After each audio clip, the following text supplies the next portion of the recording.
Chapter 11, Informative and Persuasive Speaking.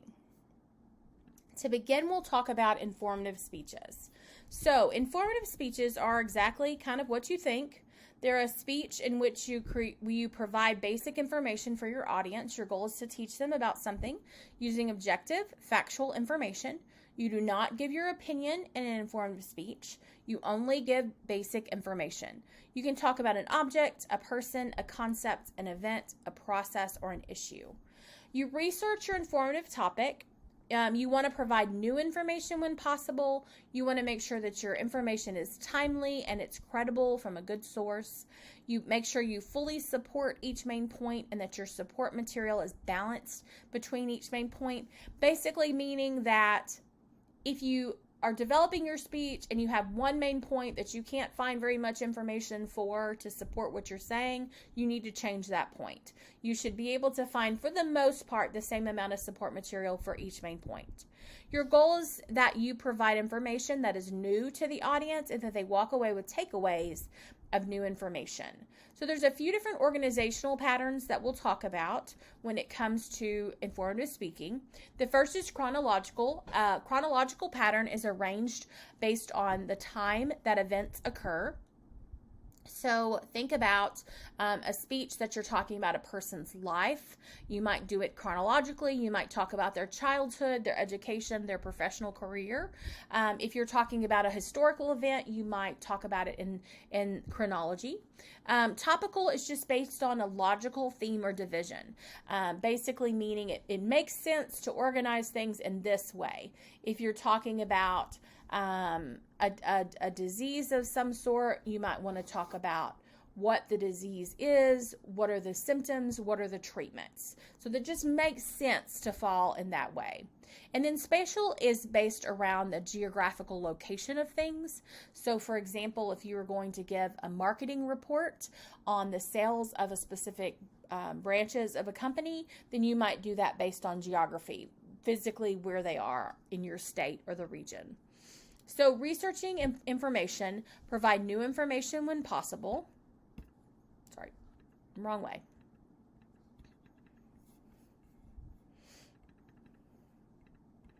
There we go. Methods of informing. Inform through definition. Sometimes you just need to clearly define a concept. Tell your audience clearly what it is. Description, verbal pictures for your audience. You might tell about something.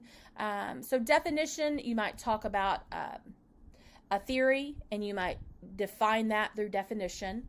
Inform through definition. A description might be telling your audience about a place, and that would be informing through description. Demonstration would be the steps of a process, and explanation would be how something works, how something came about, and why it happened. Effective informative speaking, you don't give your opinion. You don't try to persuade your audience. You avoid information overload. If you're passionate about your topic and you find a ton of good research, sometimes if you're like me, you have a really hard time trying to decide what doesn't need to be in the speech. And if you don't edit correctly, then you're bombarding your audience with just way too much information, and it's too much. So the value of the information is getting lost. And then you also, a good informative speaker, engages your audience. Persuasive speaking, you're influencing beliefs, attitudes, values, or behaviors of an audience. So speakers have to construct arguments that appeal to audience members. For some of us, persuasive speaking is much easier than informative. If you're like me, you may have some pretty strong opinions about lots of things. And so it's much easier to share your opinion than it is to just give basic facts and information. So when you are persuading your audience, you want to develop an argument. An argument has a claim, the statement that will be supported by evidence, and then you have evidence, and then you have a warrant, the underlying justification that connects the claim and the evidence. The quality of your evidence often impacts the strength of your warrant. So think about that.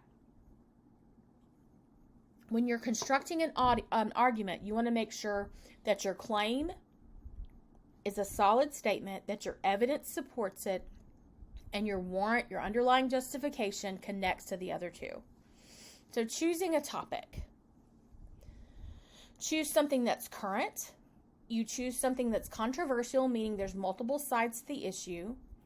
You want to choose things that have important implications for society, important to you and society as a whole, and connects your interests and your passions. Adapting persuasive messages. Audience members who already agree with you focus on intensifying their agreement.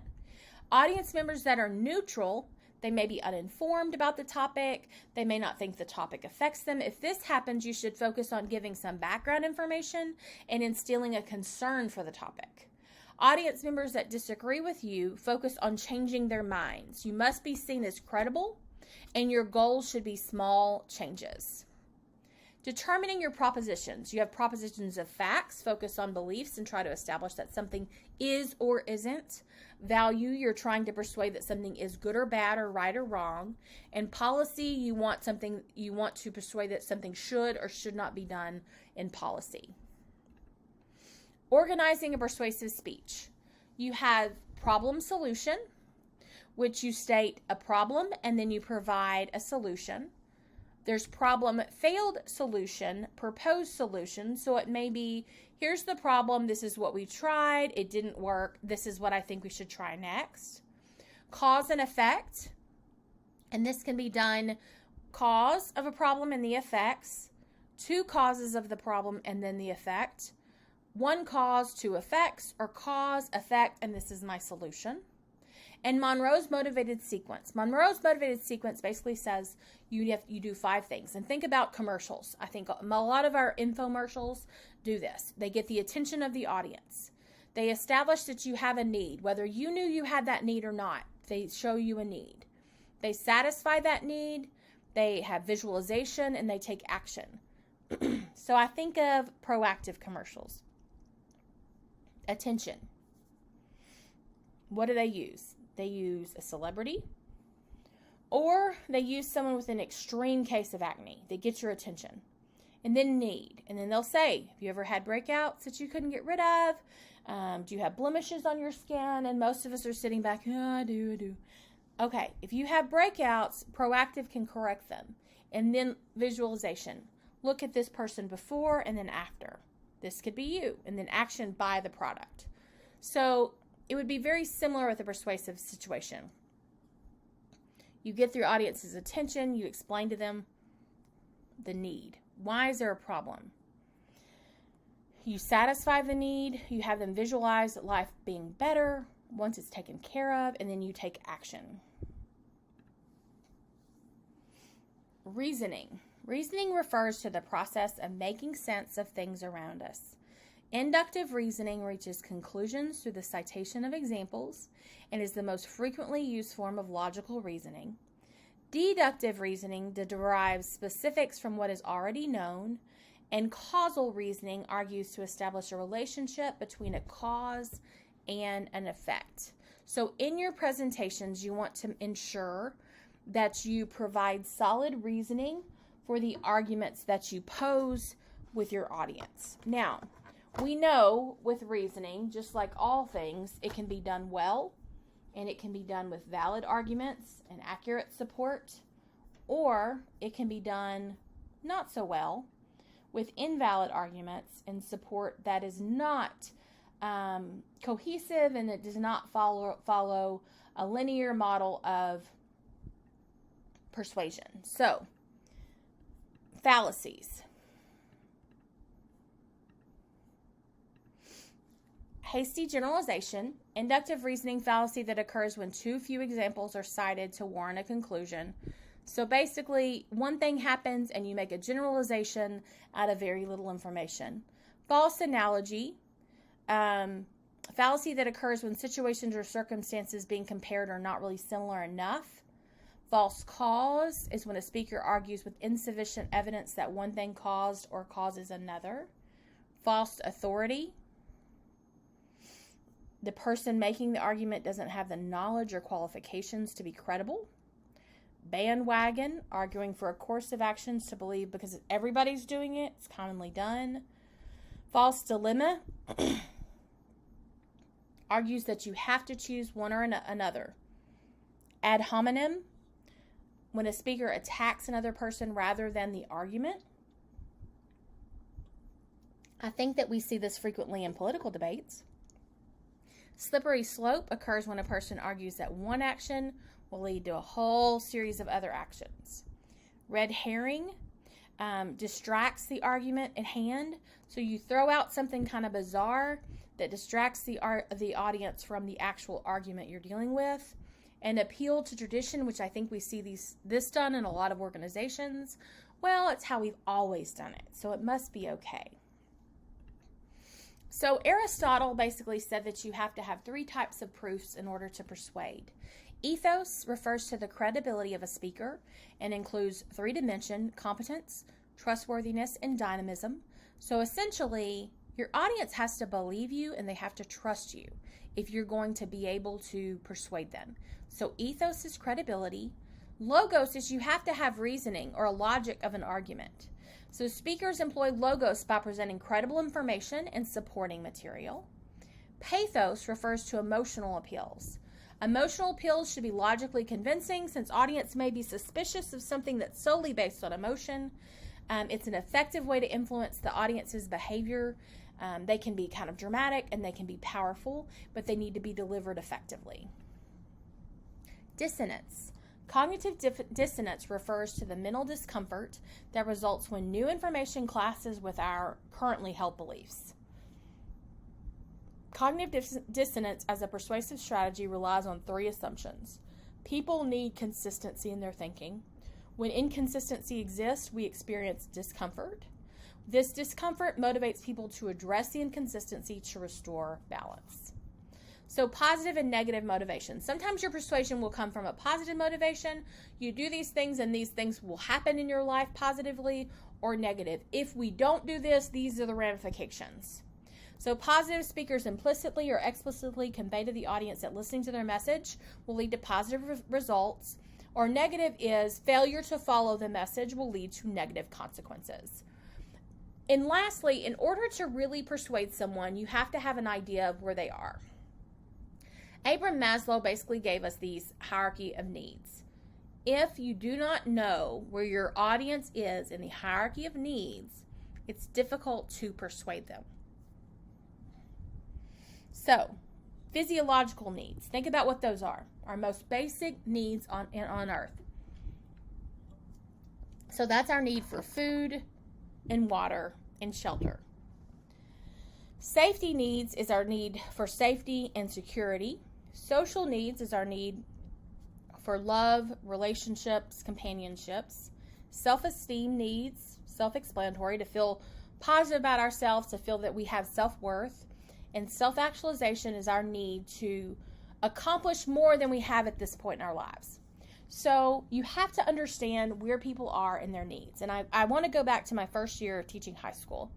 I didn't have a good understanding of some of my students, even though I taught in the town where I was raised. There's sometimes things you just aren't aware of as a student that you become more aware of as a teacher. And I remember having a couple of students in my class, and I was so frustrated because they were bright.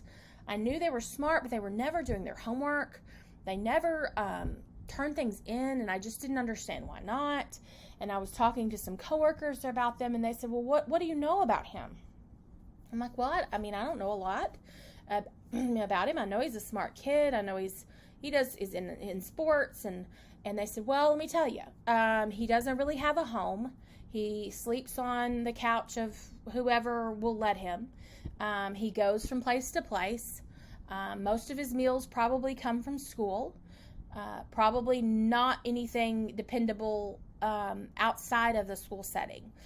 His biggest consistency is the school setting. So then I start to think, okay, now I get it. So this student, who is a bright student and very capable, although he had ability, he didn't care about my class because his physical and safety needs were not being met. He did not know where he was staying each night. He did not know where each meal was coming from. So why would he care about government homework? I don't think he did. That was the least of his worries, was doing my homework in government class. So I had to realize I had to meet him where he was.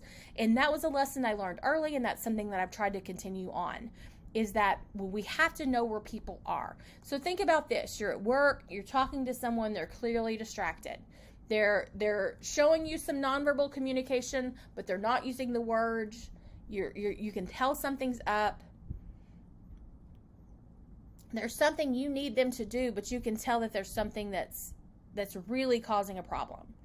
So sometimes just saying, "Are you okay? Is everything okay with you?"